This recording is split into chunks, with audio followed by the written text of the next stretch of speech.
I did this completely wrong for years. I created myself as the cruise director for my kids' summers. I planned us so much and I had so many things going on that they looked to me constantly for what we were about to do. What ended up happening is I got worn out because it was always on me for whatever fun thing we were going to do.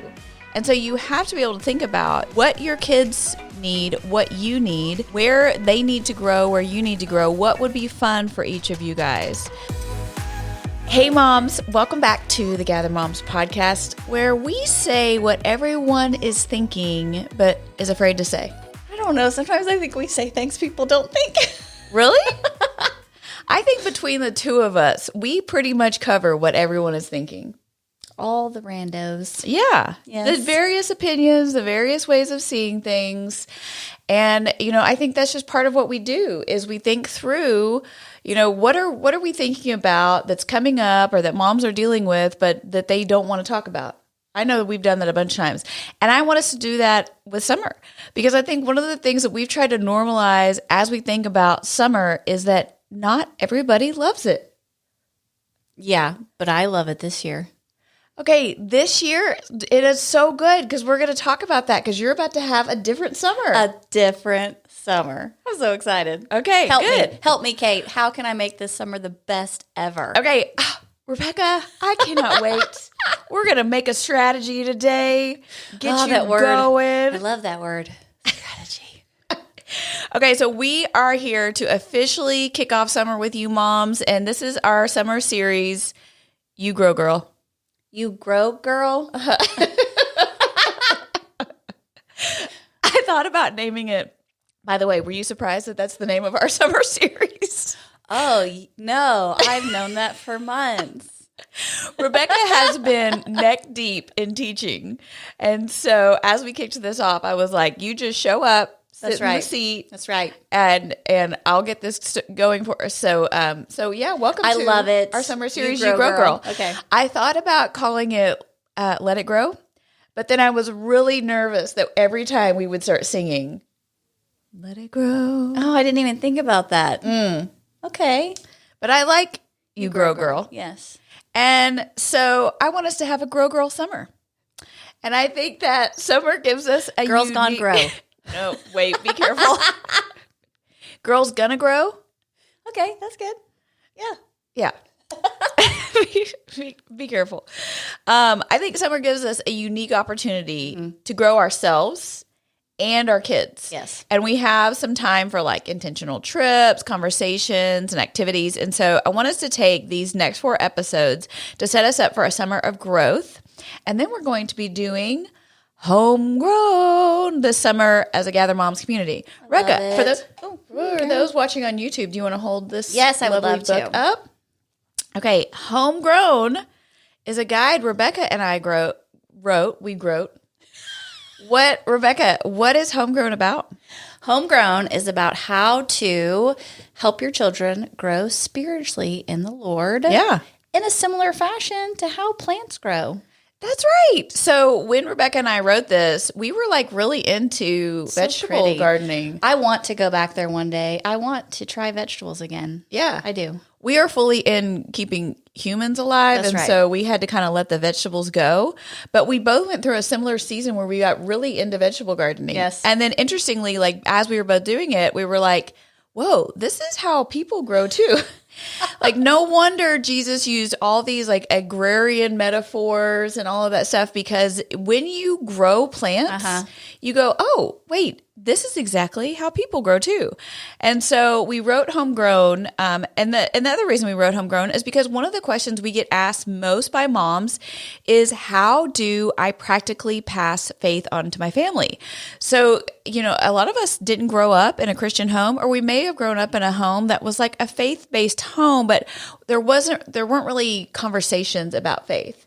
And so we just kind of were like, how are we practically doing this in a way that's working in our home? We looked at best practices from other people and looked at the Bible. And so we wrote this study for you that we both love. So what we're going to do is we're going to have these 4 episodes for you moms to help you get ready for summer. And then when these wrap the first week of June, then on Sunday, June 8th, we are going to go live on Instagram and Facebook to kick off our Homegrown series with you guys. And that is open to everyone. And then what we'll do is every 2 weeks, we're going to challenge you to read a chapter of the book. There are 4 chapters. And so you have 2 weeks to read one chapter. And they're short. The chapters are bite-sized. And they're split up into days. So it's really nice to be, like, even if you miss a day, that's no big deal. You just catch up. But it's nice to feel like you can, like, accomplish something in that day. And then be like, great, I read my stuff. Yeah. And we're going to give you 2 weeks to do 1 week. And so we are so nice. Yeah. So you could do like a little snippet of it, or you could do it like every other day. Or you could be an overachiever and do the whole thing in one day. You could do the whole thing in one day and then just meditate on it. Go sit outside and look at the plants and watch them grow. The 13 days following. And the other thing I really love about this study is at the end of every chapter, so at the end of like a week, we have an activity for you to do with your family. And the activities are very doable and bite-sized. Like the first week, I'm just going to go ahead and give it away. The first week, we're talking about how people grow and like kind of how when God talks about growth, it's from inside of us.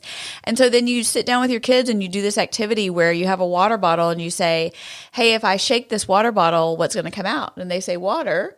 And you say, well, why isn't Kool-Aid going to come out or tea or coffee? And they say, because water's inside. And so you have a chance for them to talk about, hey, when you're shaken, whatever is inside of you is what comes out. So that's an example of like, that's week 1 of just an activity you get to do with your kids. But it all goes back to, I think in the summer, we have this opportunity to do this kind of more intentional, think about some of these things with our kids. And so we want to help you be able to do that.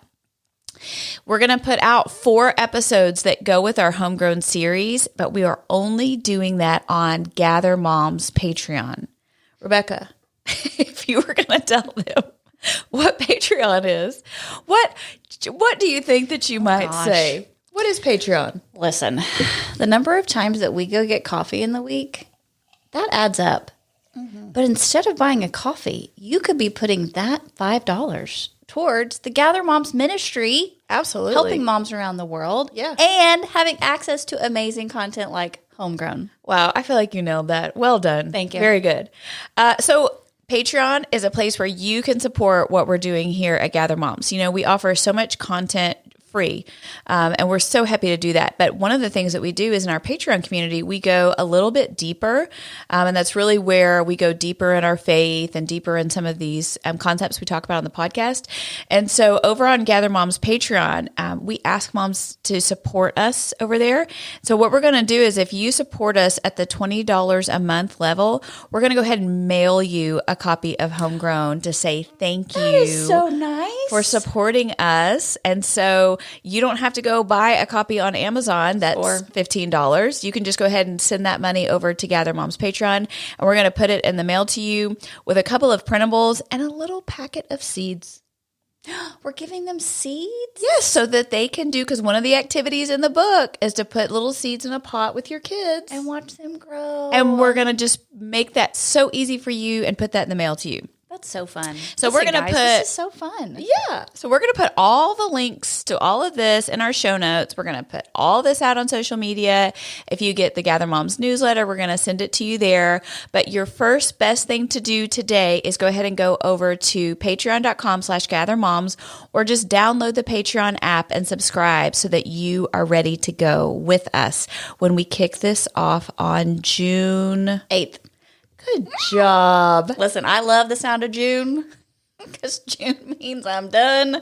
Come on, June, let's go. Okay, and so that was a lot of housekeeping about like what our summer plan is and what our summer strategy is. But it was the perfect time to talk about it because that's what we're going to talk about on this episode is you having a summer plan and you having a summer strategy, Mom. I think that, you know, like we talked about, the beauty of summer is that it's a bit more, it's a little bit slower. Yeah. In a sense. Yes, for right? sure. We can hopefully turn off alarm clocks or praise Jesus. Some alarm clocks. Yes. We can, you know, you may not have a certain bedtime that you have to go to bed at night. we're not probably, or you're not getting the whole thing this summer. It's not probably not, is you're not getting kids up for school. No. So there's no like morning rush to get kids up, and practice times and all the stuff that we're doing during the school year. However, even the chillest of us need a little bit of a schedule and some expectations set. I think she's giving me the side eye. Or we can quickly end up in frustrated chaos, right? Oh, I've been there. Been there, done that. So there's a couple of phrases that I really love. And they're a little bit harsh, but it's okay. I'm just going to acknowledge that they're a little bit harsh, but there are two phrases I particularly like when I think about making a plan and having a strategy. So I want to see if you can fill in the blanks. Okay, I'm ready. If you fail to plan, your plans fail?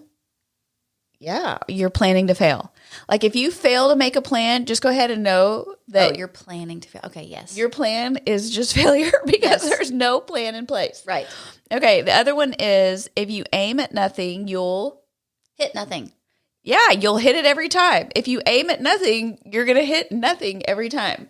So if you just kind of have a little bit of an aim, if you have a little bit of a direction, if you have a little bit of a plan, then you can have a better, more intentional summer where you look back in August and you go, whoa, okay, hey, that 8-year-old kid learned how to ride a bike.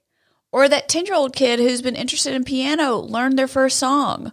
Or, my big kids learned they learned how to cook a meal or learned how to do a new chore in the house. Oh, that's a good one. So there's all kinds of things. If we just have a little bit of strategy, a little bit of intentionality about it, that we can look back and feel good about how we spent our summer.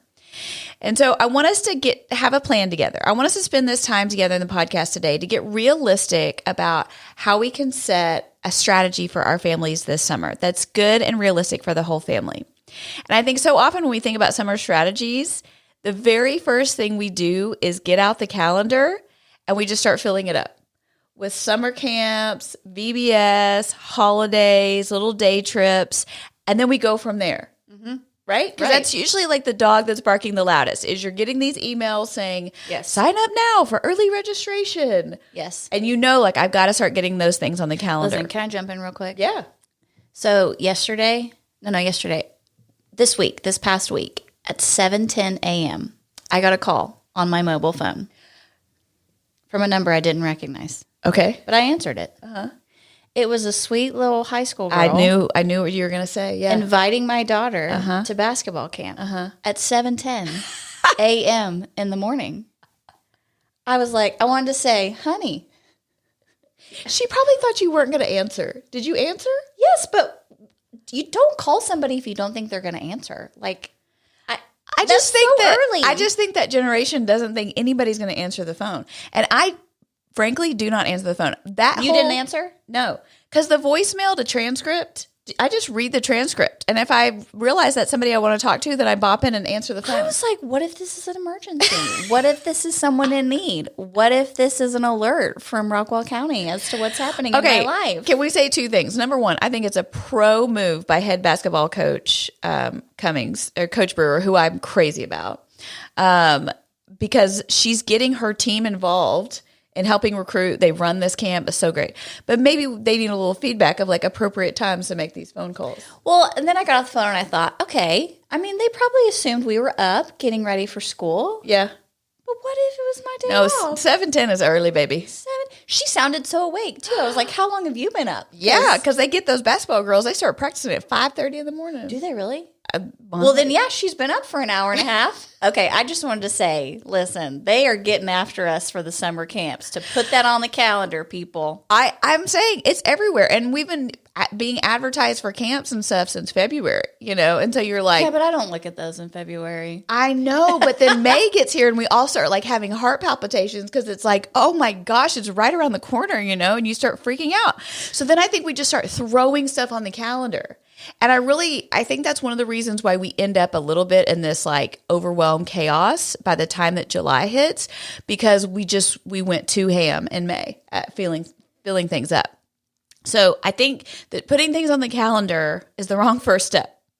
I think the right first step is to think through as moms, like, where are we? What season are we in? What can we offer our kids? And then think through where our kids are and what they need this summer. I think before we like zoom in on filling up days, we need to have a little bit of a zoom out. And so my first step to strategize for your summer is 1, evaluate needs. So start with yourself. And I know we're the worst at this, but I think that we need to think through a little bit because we can model this for our children. It's a very healthy practice to think through, where do I need to grow this summer?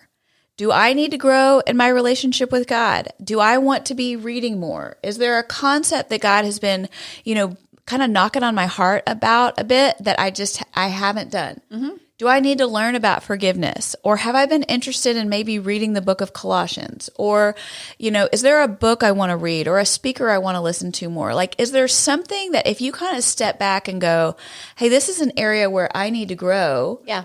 What would the Holy Spirit say to you? Is this a summer where you need to lean in your marriage? You need to read a book about marriage. You need to spend, more time loving on your husband. Do you have a kid moving into a new phase of their development? So would this summer be a good time? That's on my list. I have a kid heading into his senior year next year. So we're looking at all the launch things. What do we need to be doing to prepare him to launch? And so we're both going to be reading books. And we've been talking about what strategy do we need to have in place to get him ready.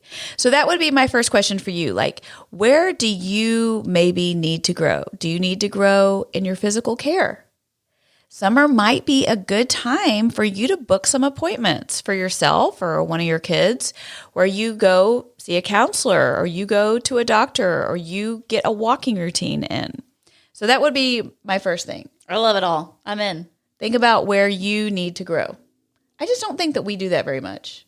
I think about we think about our kids. I think we do. I think we get prompted throughout the day or the month where you're like, oh, I wish I was better at that. Okay. Oh, I wish I could get better at that. Yeah. I just think our brains are so full. It's just like it immediately goes to the back. And then it's almost like the Holy Spirit's trying to talk to us and we're like, I don't have time for you right now. Absolutely. So then when you finally get that free moment, heading into summer, you're like, wait a minute, what was it that I wanted to get better at? Yeah. Like we just don't keep track of those things. Yeah. And so it's really just a prayer to say, Holy Spirit, would you just remind me of these things Absolutely. that you've already been telling me I need to do? And I'm finally in a space where I would like to be proactive in that because I don't get to go outside and walk during the school year because I'm so busy. And so that's on my list for the summer is I just want vitamin D. I want to get outside and just, be in the fresh air because there's so much good that does. So that's on my list for sure. Okay, I love that. So as you're evaluating, I also want you to evaluate summer expectations. I want you to think about where you are in your motherhood season and let expectations meet reality in the way that you plan your summer. Okay, the season that you're in as a mom matters. So are you a working mom that needs to work? That's going to change how you approach summer strategies. Mm-hmm. Are you a stay-at-home mom who has a new baby and active toddlers or grade school kids? That's going to shift how you approach summer. What you and your family like to do together, that's going to affect this. And you need to know what kind of mom you are. Are you a pool mom? Are you a movie mom? Are you a park mom? Are you a spontaneous mom? Are you a learning mom? Like, I know this sounds super lame, but my favorite thing to do with my kids in the summer is learn things with them. I just love that. And so, going to a museum with them or, thinking through like, what is something we could learn together and then doing activities to reinforce what we're learning is super fun to me. I am not the pool mom. I will go. But you have an amazing pool bag already packed right by your back door. I do. Thank you for remembering that. That's a huge help because then we just grab it and go. Now, I like going to the pool some, but it's not like we have pool moms that want to be at the pool every day. All the time. And they love it. They love it. Yeah. I wanted to love it. Yeah. To be a good pool mom, I need to like have an iced coffee in a travel mug that's going to keep it nice and cold. I need to have snacks.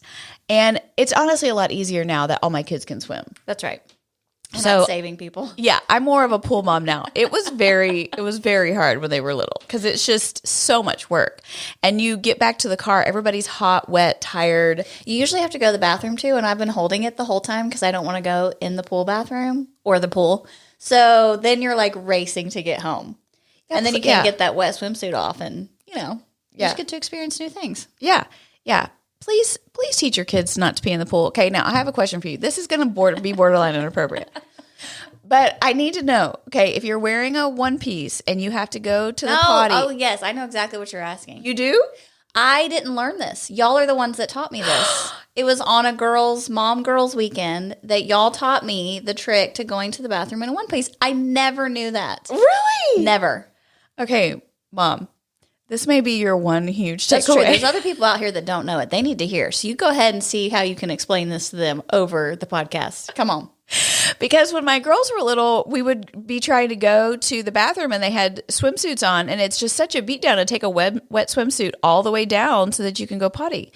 Listen, you don't have to do all that, okay? You just pull it to the side, and you potty and you wipe, and then you move on with your life. I mean, it really is genius. It's a game changer. Yeah. Yeah. So teach your little girls. Mom, teach yourself. There is no reason for you to be trying to put that, what are they called? Like the dream suits that are like, have you seen those? That suck you in? Yeah. There are like miracle swimsuit suit. Yeah. Yes. And they're like, listen, nobody's putting that thing back on wet.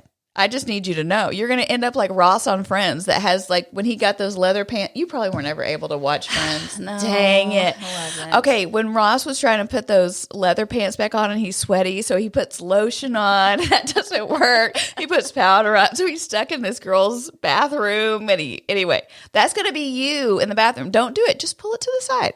Okay. And it takes a little practice, okay, for those first timers out there. I mean, you got to learn. Okay. It's not, I don't feel like it's an immediate. Really? Yeah. It took me, just trying to figure that out. So I just want y'all to know it's okay. It's okay if you have a few bobbles in the beginning because you're just going to get back in the water. It's okay. Well, because you're also not sitting down on that toilet seat. No. So it's a leg muscle. Yeah. Core muscle. Yeah. There's some coordination happening. But listen, when I go to the ocean, I mean, and here's the thing. you just step out from the crowd. Here's the thing. And everybody does that. Everybody pees in the ocean.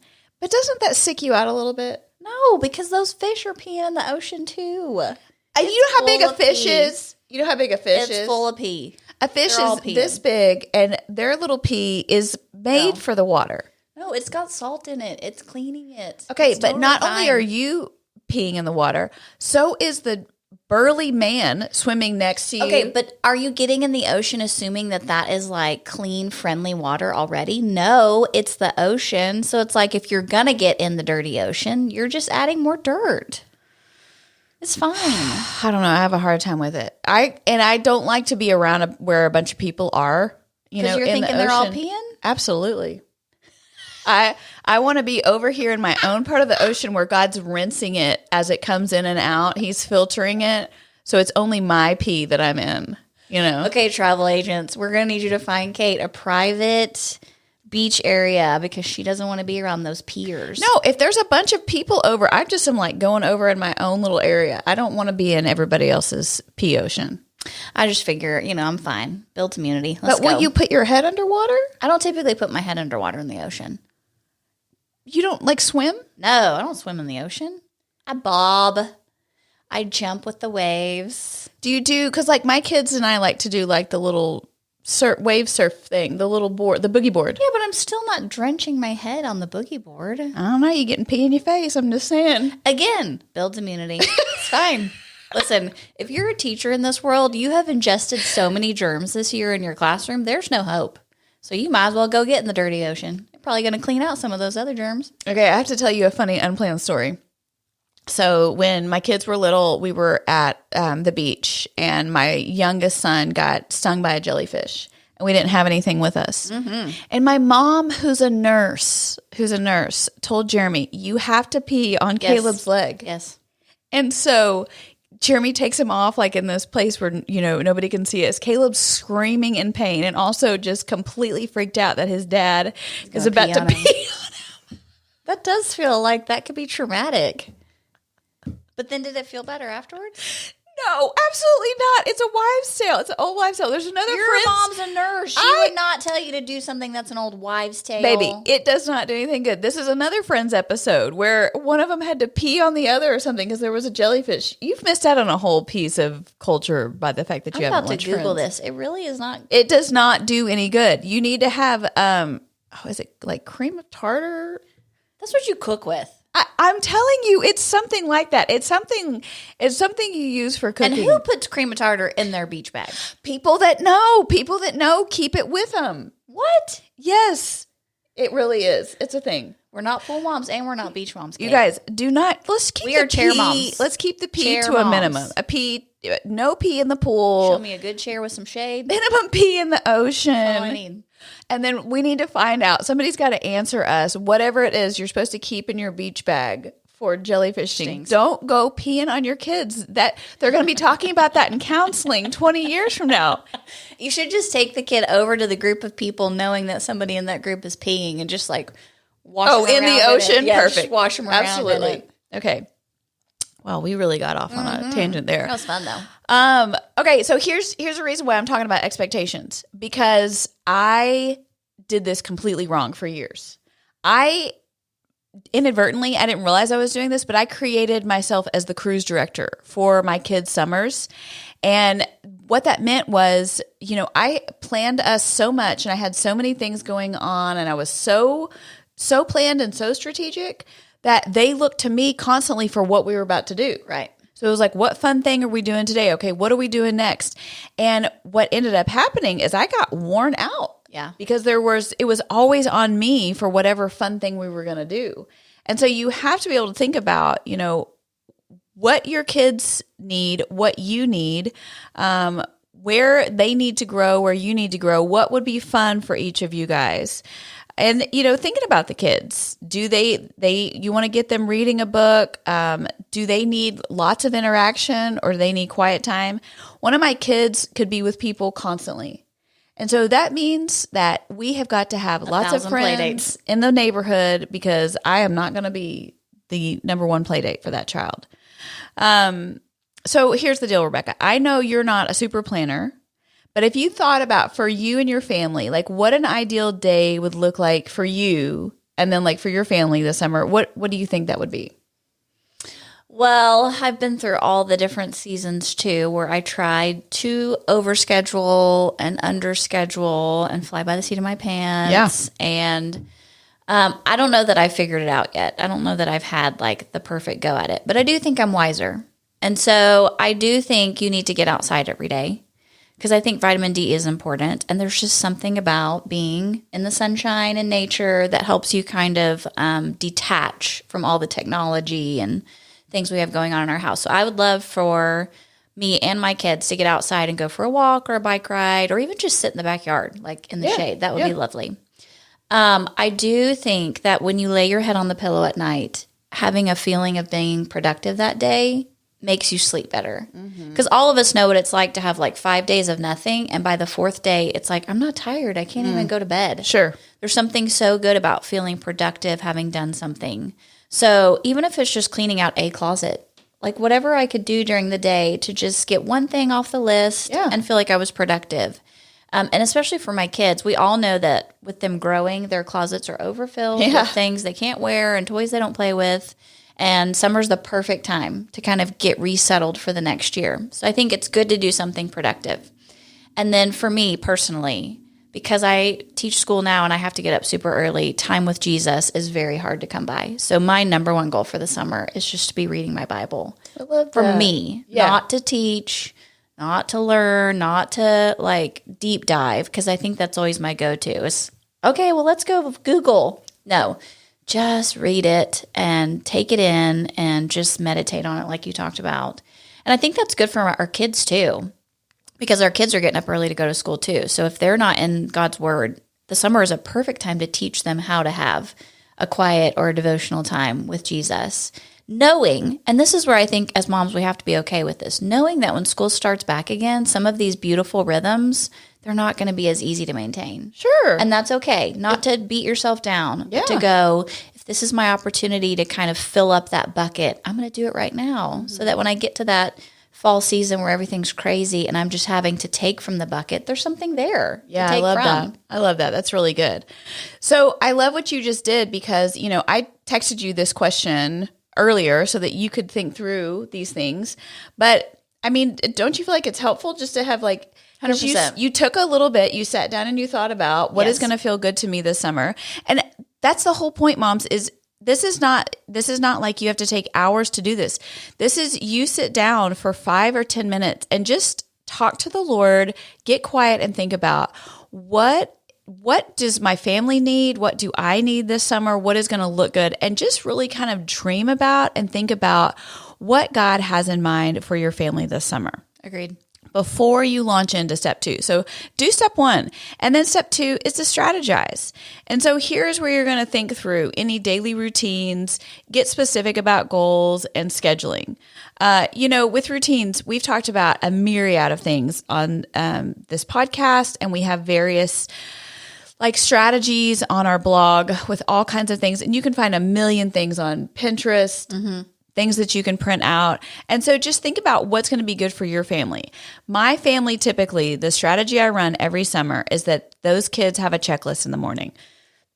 And so it's typically 5 things. And they need to do these 5 things before they can get on screens. So it's get dressed and make your bed and brush your teeth, read something, get outside, learn something, create something. And those are kind of their 5 things. And it's very simple, but it's each of those is 30 minutes, and I'll have a little checklist, and we can post the links to these things too, so that you can see what this looks like. But for me, what that means is those kids are kind of getting up. When they get up, they get those things done. And then it's usually by lunch that then all of that stuff is done, and then they can get on screens. Right. And then it's hot anyway, and so they're going to want to be inside. And so that is pretty much a good routine that works for us. I think the screens thing is something that we all battle in the summer. Yes. And so, having an incentive of things that they have to do before they can get on screens is great. With my big kids right now, I think I've talked about this before, but the strategy I'm running is they have expectations about what they're supposed to have done on Sunday nights every week before we start the week. Their laundry done, their room clean, their lunch packed. We're all reading the New Testament together. So just making sure that they've caught up to where we are. And if we go to bed Sunday night and they don't have those things done, I turn off YouTube and their ability to send text messages. That's great. And we don't have to have a big thing about it. Nope. They knew it was coming. They knew what they were supposed to be doing. Yeah. Yep, that's right. Just turn it off. And then, then if they, in the next 3 days, if they get those things done, then I'll turn it back on Wednesday. That's great. But you just kind of get to the place where you're like, hey, this is what it is. We're not going to have a bunch of fights about it. We're not going to have a bunch of bargaining. If you want to be able to get on screens and play your video games or whatever it is for your kids, if they want to be able to go play with a friend or whatever incentive thing that they want to do, that's awesome. But we need to do these healthy things first. That has just been what has worked for my family. I know we've done different things where you might have an emphasis day where it's move it Monday. And so on Mondays every week, everybody is moving their body. And let's all think back to the summer, Rebecca. And you made it 3 weeks. Oldest son decided to do Couch to 5K on Move It Mondays. Yeah. And I have so many pictures of us looking like we're dying at the end of that experience in the Texas heat. But hey, today my oldest can run a 5K. So, but not me. Sorry, guys. That's amazing. I did not make it. Here's what I would say for that too. I think of people with littles where you're thinking they can't check off a list. That's where you, number one, don't force yourself in the morning to be super productive right away because that makes everybody angry. Mm-hmm. But later in the day, you just have screen-free hour, where you have an hour and everybody goes to their room and they get to play whatever they want in their room and just be quiet. Mm-hmm. You just, according to what your body is, if you're a morning person or a night owl, you just figure out how that works for your family and just create little pockets. I love the idea of a pocket because when you think about a whole day of scheduling, for me, it's overwhelming. It's going to give me hives. Sure. But pocket. Oh, yeah. We could do a pocket of quiet time. Yeah. We could do a pocket of pool time.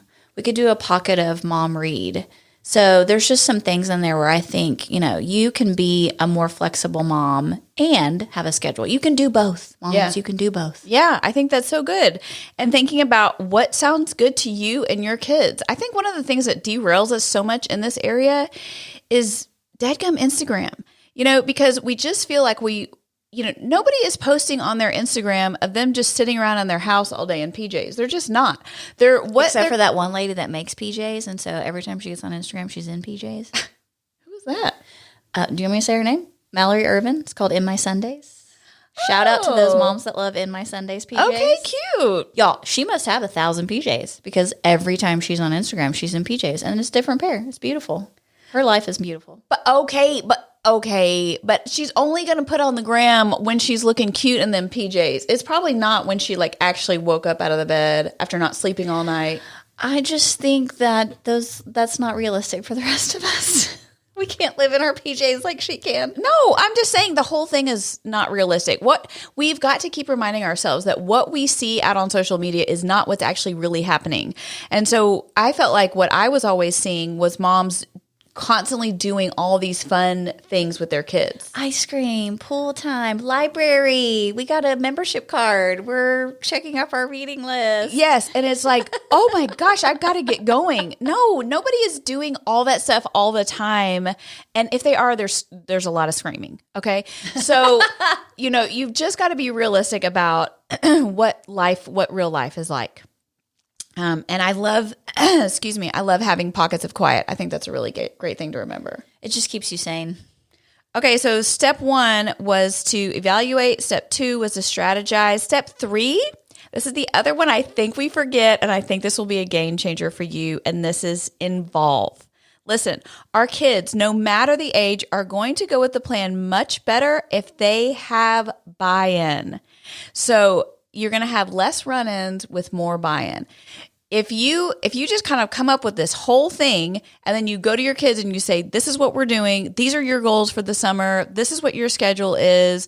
You're going to catch some flack. Okay. And I'm not saying that that's necessarily wrong. If you're the mom and you're making the decisions for the house, that's fine. But it will go much more smoothly if you kind of have a plan in mind. Mm-hmm. You've prayed about, you've dreamed about, you've thought about how you'd like to see summer go. And then you sit down with the kids and you guys have a brainstorming session. And you have a big poster board and they're writing on there things they'd like to do. What's that called? The bucket list? Yeah, a summer bucket list. Yes. So if you have a summer bucket list and then you have a poster that's like summer goals and they each write down things that they have goals for. And then you're like, okay, hey, this is the strategy that I've come up with of how I think we're going to spend our time. Let's talk about it. Where do you think this is going to be easy for us? Where do you think it's going to be hard? Is there anything on this that you would change? Like, get their involvement, get their buy-in, get their input in it. It is going to go so much better if you will sit down with them and have that strategic time. Especially teenagers. Absolutely. Yeah. Don't be telling them how to run their summer, girl. Ooh. Well, and you want them to have some ownership in it. You want them to be the one that's like, I want to run a couch to 5K. Because if you tried to tell that 17-year-old boy that that's what he was doing, he was 12 at the time. Oh, yes. Okay. Littles. Yeah. But if you had tried to tell him, you're going to run a couch to 5K, he'd been like, you're going to run a couch to 5K. But if it was his idea and you might have said, hey, I want us to get healthier this summer. What are some good ideas? I want us to be physically stronger in our bodies. What are some ideas? Then that kid goes, hey, I've been thinking about doing couch to 5K. And you're like, okay. Yeah, then you got to do it with them. Okay, but it's just so much better if it was their idea and they have buy-in. So step 1, evaluate. Step 2, strategize. Step 3, involve. And, this comes from Scripture. All of us thinking about this planning and this intentionality, I always think about Ephesians 5:15-17. And it says this, look carefully then how you walk, not as unwise, but as wise, making the best use of the time because the days are evil. Therefore, do not be foolish, but understand what the will of the Lord is. And so let's not be foolish about our summers. Let's take the time to ask God, what is your will for this summer? I want to make the best use of time. I know that these days are a gift And they're fleeting. And they're going to go really quickly. Right. And so we want to have some intentionality about it. And so that's just what I would propose to you, is that instead of it being this like crazy chaos, that you could sit down and think through a little bit. Think about, if this is probably not your first summer with kids. If it is, yay, have fun with that little baby at the pool. It's the cutest, and they hate it so much. But you're going to put them in that little floater thing with the shade on it, and you're going to have a hat and swim diapers, and they're only going to use 3 of the swim diapers in the pack. Yes. That cost $25. And then they're going to grow out of them before the next summer. Yes, but it's so wonderful. And there's little cute sunglasses. And it's just... My kids never wanted to wear those. No, they don't want to wear them, but they're cute. You might get one picture. Okay, if it's your first summer, yay, go get them. For the rest of us that have done it a few times, like, think about what has worked, what hasn't worked, where have you felt run down, what has given you life and energy, and just kind of lean into those things and set some strategy before the calendar fills up. Think about what would fill you up and be thoughtful about putting those things on. We love you, moms. Let's grow, girls. We'll see you next time. She said it. Bye, moms.